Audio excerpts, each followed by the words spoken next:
lang po niya. Nasa tabi lang po siya ng daanan. At ito po ay tuwing dadaan ako dito ay talagang excited po ako na makita na mag-bloom na ang mga flowers na ito, mga lavender dito. Kasi po,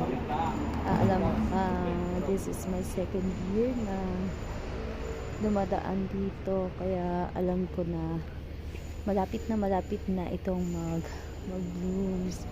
And natutuwa po ako kasi sobrang bango po ng mga ito. Fresh na fresh po talaga yung amoy. So yan lang po, ang ganda-ganda nila. Yun po ata, nasa sidewalk lang po yan, yung dinadaanan ko. At kahabaan po ito.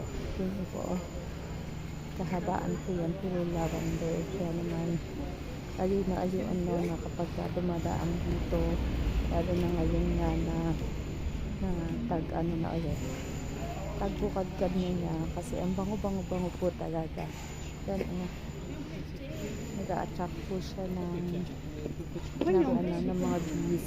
So siya po yung magpapakalat ng mga pollen nito para mag-pollinate, para dumami pa po sila sa mga paligid-paligid. So yun lang po.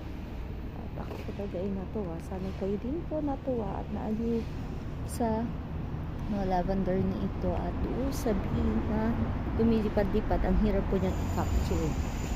So yun lang po. Thank you so much for watching. God bless po.